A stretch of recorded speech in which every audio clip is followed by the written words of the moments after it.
En ce 1er janvier, dans l'église du patriarcat latin de Jérusalem, comme dans toutes les églises du monde entier, on célèbre deux protagonistes, Marie, Mère de Dieu, et la paix. La fête de la Sainte Famille est célébrée durant l'octave de Noël et nous invite à approfondir l'amour familial, même au milieu de nos difficultés actuelles, et à prendre pour modèle Jésus, Marie et Joseph. Une simple croix sur le rocher rappelle l'endroit où, selon la tradition, Étienne, premier martyr chrétien, a été lapidé. De petites flammes s'allument les unes après les autres durant 8 jours.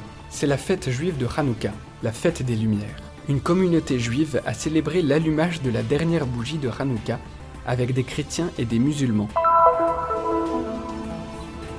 Ici à Bethléem, l'atmosphère de Noël et de solidarité dure toute l'année. Voici autant d'ordres, d'instituts, de congrégations et de communautés proches de la basilique qui s'impliquent dans des œuvres sociales. La musique de Noël résonne dans les salles de l'hôpital, une matinée unique pour ces jeunes patients, mais aussi pour les musiciens de ce jeune orchestre venant de divers pays et qui se produisent sur une scène bien originale à Bethléem.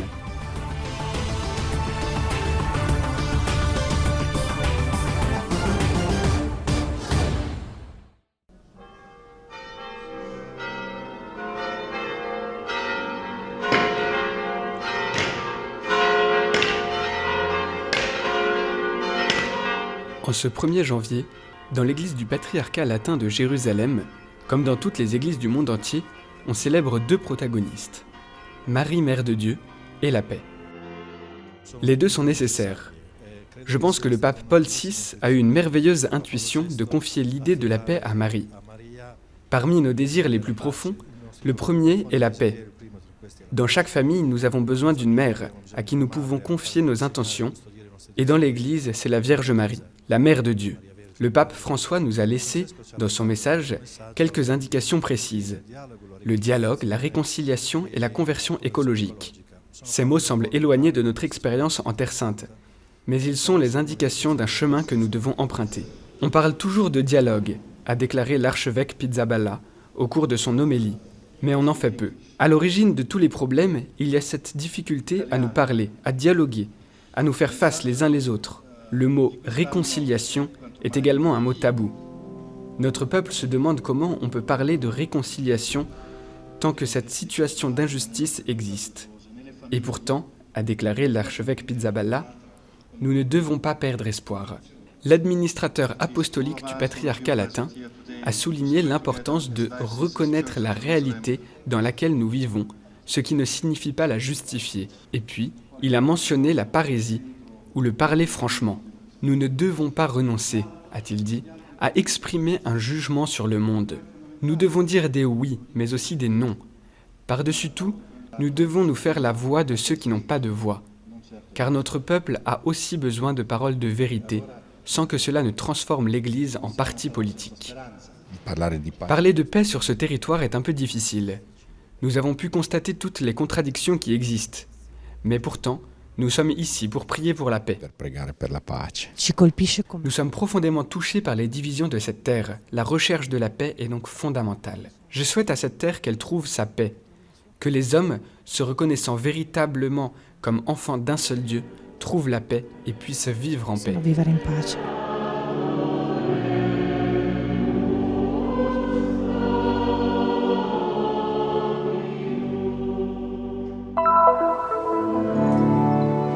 Appelée sanctuaire de la vie et église domestique, la famille a été le moyen choisi par Dieu pour offrir Jésus au monde. Selon l'évangile de Matthieu, un ange est apparu à Joseph en songe et lui a dit « N'aie pas peur de prendre chez toi Marie, ta femme.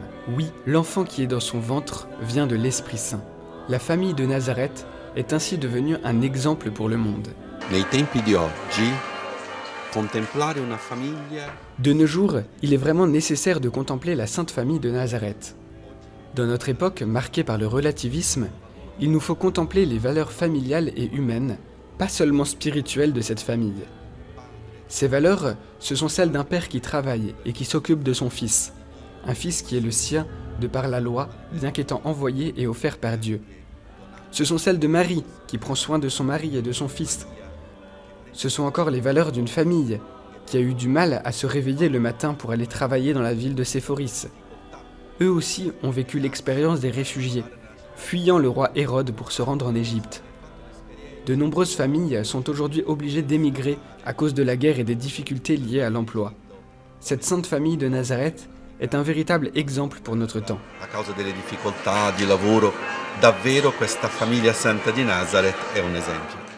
La fête de la Sainte Famille est célébrée durant l'octave de Noël et nous invite à approfondir l'amour familial, même au milieu de nos difficultés actuelles, et à prendre pour modèle Jésus, Marie et Joseph.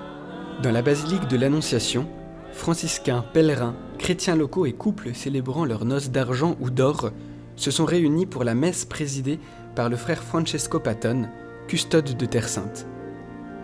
L'homélie était prononcée par le frère Marwan Dides, curé de Nazareth, qui soulignait la commémoration du jubilé de la vie conjugale par ces mots. D'où vient le mot jubilé ? Cela vient de la Bible. Dieu donne au peuple la loi qu'il convient de suivre, et ces lois constituaient une organisation pour la vie quotidienne. Non seulement par la loi, mais à travers la loi, Dieu a conduit son peuple à la sainteté. Pour cette raison, chaque 49 années, une année jubilaire était consacrée au Seigneur.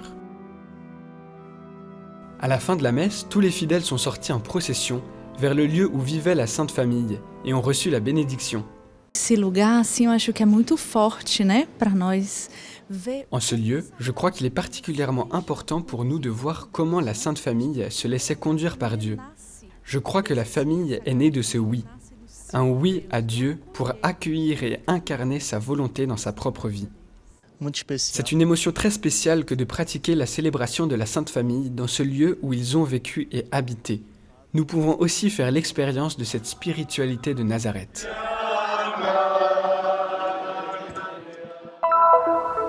Le vent fouette nos visages dans la vallée du Cédron, au pied de la colline où, à l'époque de Jésus, se dressait le temple de Jérusalem. Une simple croix sur le rocher rappelle l'endroit où, selon la tradition, Étienne, premier martyr chrétien, a été lapidé. Les Juifs essayaient de ne pas tuer Étienne à l'intérieur de la cour du temple. Cela aurait pu rendre le lieu impur. Alors, ils l'emmènent hors de l'enceinte de l'ancien temple. Ainsi, la tradition place précisément ici, sur ces rochers, qui sont dans la pente de la colline du temple, le lieu du premier martyr. Un souvenir conservé aujourd'hui par le patriarcat grec orthodoxe, qui a construit un complexe dans les années 60. La mémoire liturgique du premier martyr ne coïncide pas avec celle des latins. C'est pour cette raison que, chaque 26 décembre, les portes s'ouvrent pour accueillir les frères franciscains et les pèlerins. Les vêpres sont priées et on se souvient de nombreux martyrs de notre époque. La grande attention que l'Église de Jérusalem a commencé à réserver à Étienne est liée à une tradition assez tardive, remontant à l'époque byzantine, quand un prêtre rêva de l'endroit où se trouvaient les reliques de saint Étienne. Aujourd'hui, cet endroit est vénéré non loin de Jérusalem, à Beit Jemal. À cet endroit, on a retrouvé des ossements, qui ont ensuite été ramenés à Jérusalem lors d'une procession, et, pour l'occasion, l'impératrice Eudochia a fait construire une grande église en l'honneur du proto-martyr.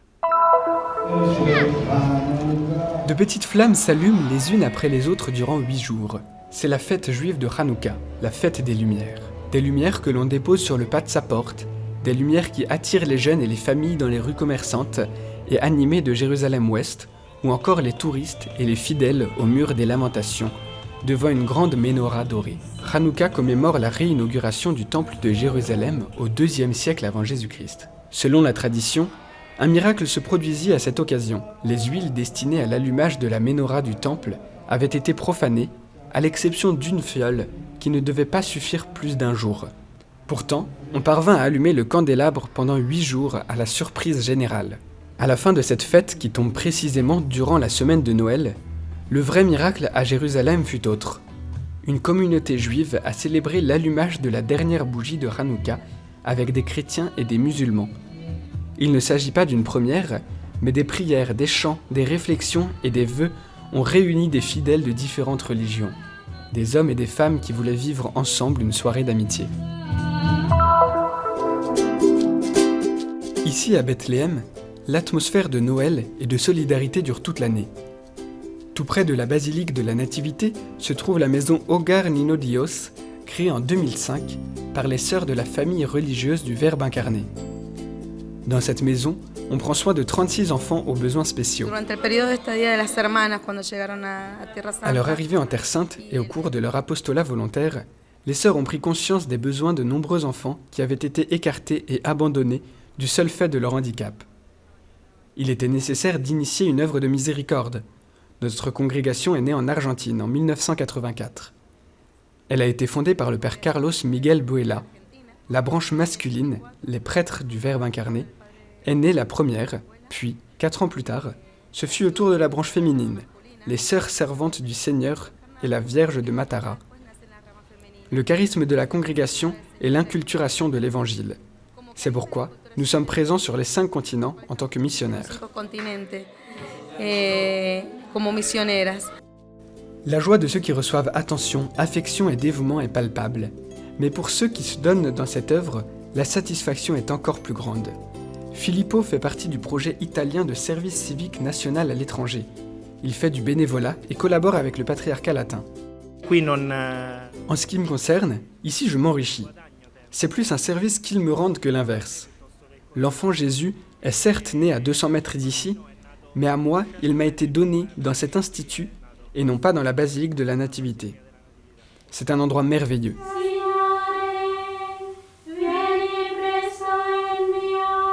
Non loin d'ici se trouvent les sœurs de l'ordre du Très Saint Sauveur de Sainte Brigitte. La sainte est née en Suède en 1303 et était l'épouse de la mère de 8 enfants, dont Sainte Catherine de Suède. Elle leur a transmis une grande dévotion et amour pour la Terre Sainte. Nous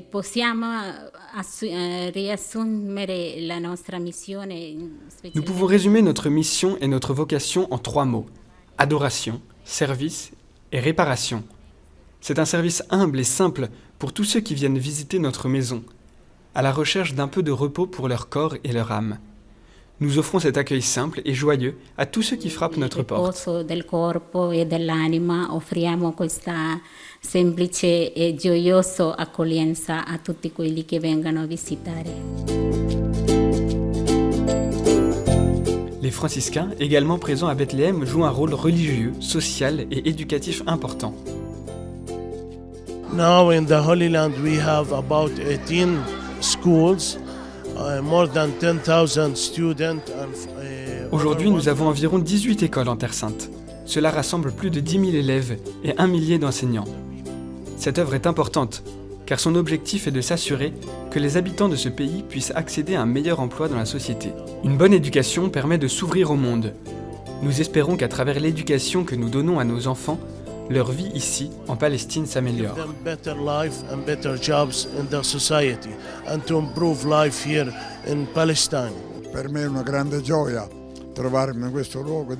C'est une grande joie pour moi de me retrouver dans ce lieu de paix.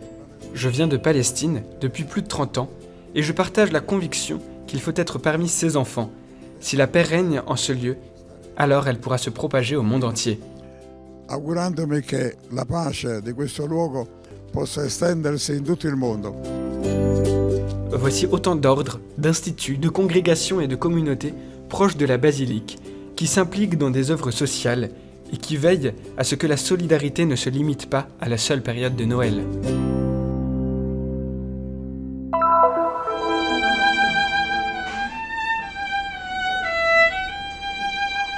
Le dialogue passe aussi par les cordes d'un violon entre un jeune musicien et un enfant né il y a 8 jours, encore en incubateur. C'est un petit et unique concert qui est donné dans le département de néonatologie du Caritas Baby Hospital de Bethléem.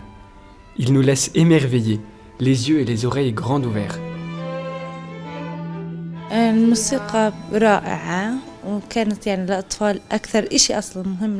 musique est belle et est très importante pour les enfants, car sa délicatesse les aide dans le processus de guérison.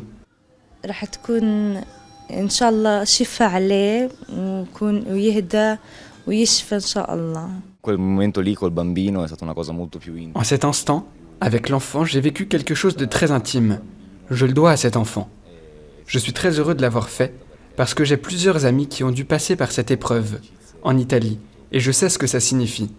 C'est une chose très difficile à gérer, Je suis donc heureux d'avoir pu les aider ici. Quindi sono contento di averli potuti aiutare qua. Era interessante vedere come anche la respirazione di questi bambini Il est intéressant de voir comment la respiration de ces enfants est, petit à petit, revenue à la normale. Les enfants qui étaient agités ou nerveux au départ se sont détendus et endormis. Ils ont retrouvé dans leur cœur et dans leur esprit un peu de l'environnement maternel initial. C'est un peu comme un retour à un état protégé, chaleureux, aimant et bienveillant. protetti, custoditi, amati. La musique de Noël résonne dans les salles de l'hôpital. Une matinée unique pour ces jeunes patients, mais aussi pour les musiciens de ce jeune orchestre venant de divers pays et qui se produisent sur une scène bien originale à Bethléem. Le Caritas Baby Hospital, avec ses 74 lits, ses services néonataux et de soins intensifs néonataux pédiatriques, est, pour ainsi dire, le seul hôpital pédiatrique de Cisjordanie. Sans distinction de personne ou de religion, il accueille des bébés prématurés jusqu'à des jeunes de 14 ans. Lorsque nous sommes venus ici pour la première fois en 2011, l'archevêque de Ravenne, présentant cette initiative, avait déclaré « C'est une grande responsabilité, parce que vous allez faire de la musique à Bethléem pour Noël. C'est le rôle qu'avaient les anges dans l'histoire de la Nativité. Parce que les anges, comme il est écrit dans l'Évangile, ont chanté paix sur la terre, à notre tour nous jouons de la musique et nous nous trouvons très bien ce rôle. Nous savons aussi, nous l'avons vu, nous le savions, que dans toutes les cultures, nos chansons et notre musique de Noël rassemblent les gens. La magie de la musique part s'installer à l'Institut d'Ephta, structure qui s'occupe des enfants sourds et muets à Bethléem. La rencontre avec les musiciens se transforme immédiatement en un grand jeu. Les enfants occupés à écouter la musique d'une manière très particulière. Ils ont leur propre façon de la ressentir. Ils n'ont pas la capacité d'entendre les ondes dans leurs oreilles, mais les ondes ont le pouvoir de se transmettre partout. Alors disons qu'ils peuvent presque entendre avec leurs mains. Ce que j'expérimente ici, c'est ce que nous voyons à travers les enfants partout dans le monde. L'innocence et la bienveillance entre les êtres humains. Le problème, c'est que nous n'avons pas souvent ce contact avec eux. Enfin, pas autant que nous devrions. Et il est là le vrai problème.